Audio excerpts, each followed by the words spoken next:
Welcome to my new series, Books I Won't Shut the Fuck Up About, Horror Edition for 2025. These are all of my favorite horror books that I read in 2025 in no particular order, except for the first one, which was my all-time favorite, and I'm pretty sure is going to be like one of my all-time favorite books just ever. I consider it a modern classic, and I think everyone should read it if you like horror. If you don't like horror, then maybe this isn't for you. Maybe this whole series in this moment is not for you. But also, I only started reading horror really last year, and it began with this book. It was kind of what started me on my horror kick, and I am still on it. And I never thought I would be someone that would read so much horror, but now I really can't get enough.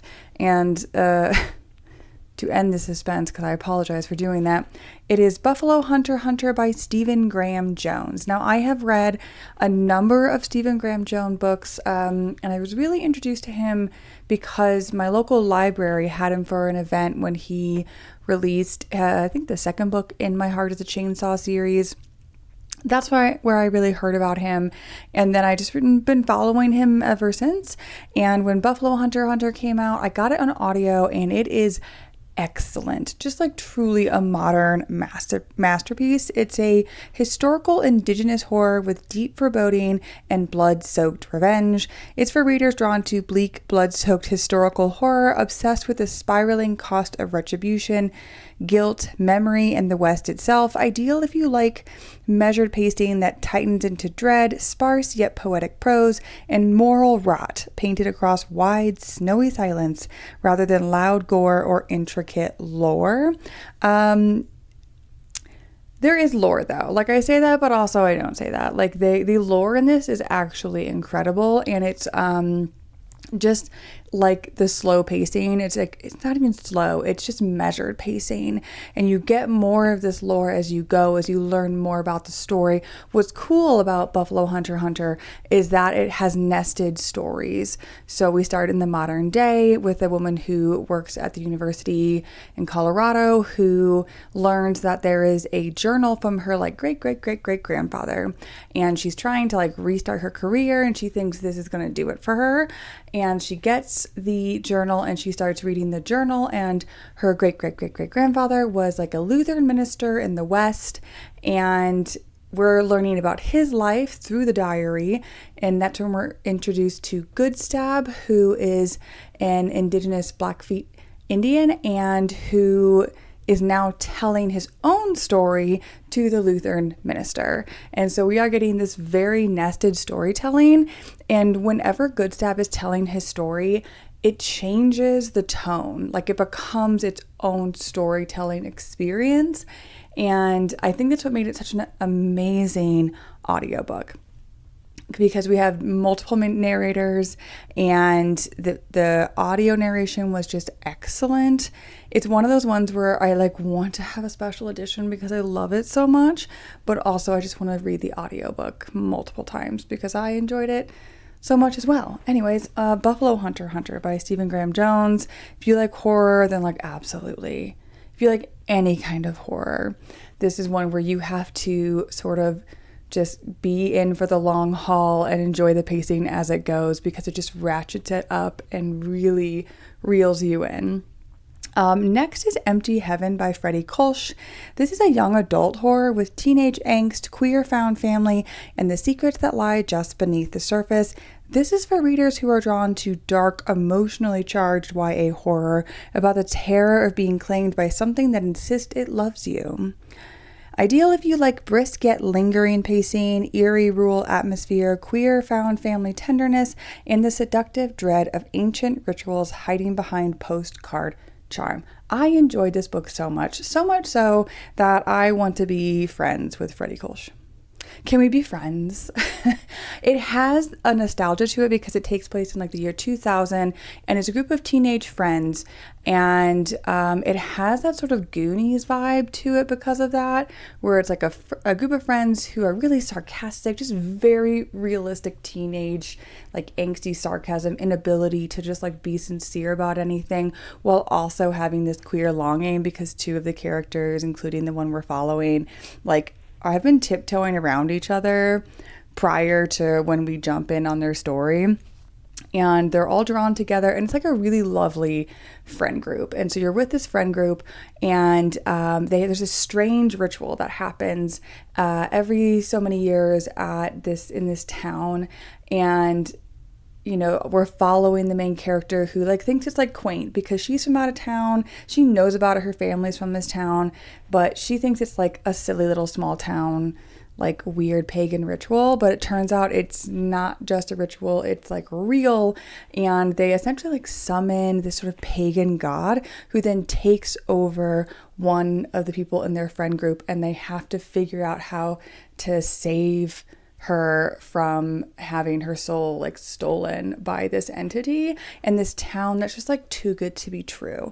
So you get that like 20s nostalgia aspect of it. If you were a teenager during that time, this is going to be like really nostalgic. It was for me, and I just enjoyed it so much. It was funnier than I expected it to be, because I thought once the possession happened it was going to get like real dark, and it does get a bit dark, but it continues to be quite hilarious. The interaction between everybody is very funny, and I would recommend this to honestly anyone. Like, it doesn't matter if you like YA or not. This is not a school setting. This is not a school setting at all, so you don't have that kind of like bullying sort of aspect to it. You just get that sort of like summertime fun while also like horror. And there's really not much in the way of gore. There's like just a very small amount, and I would stretch it to call it gore. Next up, I have Hungerstone by Dunn. This is so good. They're all good. I'm saying that about all of them. But this is a historical horror with gothic sapphic vampires. It's for readers drawn to dark, atmospheric historical horror about suppressed desire colliding with feminine rage, ideal if you crave slow, simmering dread, lyrical gothic prose, and morally thorny sapphic tension over fast scares, plus elegant manor shadows and industrial age hunger metaphors. So this takes place in the industrial age in England, and it is about Lenore, and the whole story is a retelling of Carmilla, which is a precursor to Dracula. So it's a rewriting of that original sort of short story, and we follow Lenore, who is like a successful woman insofar that she has married this man who has money but does not have title. So he's like new money in the industrial age. He's an absolute jackass. I hate this man so much. And she's married to him, and she has spent her whole married life trying to build up their prestige and their place in society. And she's never been able to have kids, and it's created this like wedge between her and her terrible husband. And she seems fine with it. She's like, I'm fine, whatever. This is my life. It's better than what I grew up with. Her parents were killed in like a tragic carriage accident. And that comes around again when another carriage accident happens and delivers Carmilla into their life. Carmilla is this like sort of waifish individual who, you know, doesn't have any energy during the day and really comes out at night, and like keeps asking Lenore, what is your true hunger? And Lenore, it feels like it might be spiraling into madness, but I feel like it's sort of ascending into herself more than anything, because Carmilla just keeps pulling on the thread of what is your real hunger? What is your true hunger? And there's so much sapphic longing between them, and the characters are so morally gray, and it's like very satisfying because Lenore is saying all these things that I feel like so many of us feel but don't feel like we can say out loud about where we fit in society as women, what our expectations are, how we self-impose those expectations, and how suffocating and they can feel. This is definitely a gothic novel. It kind of has that Pride and Prejudice aspect of it, and that you are having a lot of internal monologue, internal struggle while she is finding herself but also hating herself. And so it definitely has that aspect to it. So if you're not into like a lot of internal monologue, then maybe not for you, but it does a great job. It's very gripping, and I feel like the author's note at the end explains why it hits so deep for me and probably for other people. So gothic sapphic vampires, Hungerstone. Also the cover, so dramatic. It's so dramatic. I love it so much. The drama. And then next we have Someone You Can Build a Nest In by John Wiswell. I read this early last year. It is a cozy queer horror with body horror, and it asks who is the actual monster for readers who crave darkly whimsical fantasy romance about learning to love without devouring what you desire. Monstrous identity versus tender connection. Perfect if you enjoy brisk, banter-rich pacing, body horror, humor, queer warmth, and emotional stakes sharper than any blade. This is a cozy horror, which is kind of hard to wrap your mind around. But it's cozy, and that the monster who we're following, because we are in the monster's head, is like truly grotesque. Like the description of the monster, how it feeds, the body horror in it like truly delivers body horror. But the monster is like just trying to live its life. It's just trying to live its life and like trying to find its space, and it's being hunted, and which is how the monster ends up meeting with our other main character and falling in love in this like really adorable sort of asexual way. And they like create this bond. At the same time, these two characters are at odds because one believes the monster killed her family, her father, and the other one is the monster and is trying to like hide. And the monster can like consume bodies and then use them as like a skeleton to have their own body. So it's hard to tell sometimes if this body is the monster unless you look closely, like at all. And then you can tell that there's something very much not right about them. But the monster's just trying to survive in a really rough sort of medieval world. And these humans go after her, and it's really about who is truly the monster here in this kind of society and in our own society. So it was fun. It was very fun. If you want both cozy with humor, with queer love story, it has all these things that you feel like they shouldn't go together, but it actually is really lovely. And next I have Don't Let the Forest In by C.G. Drews.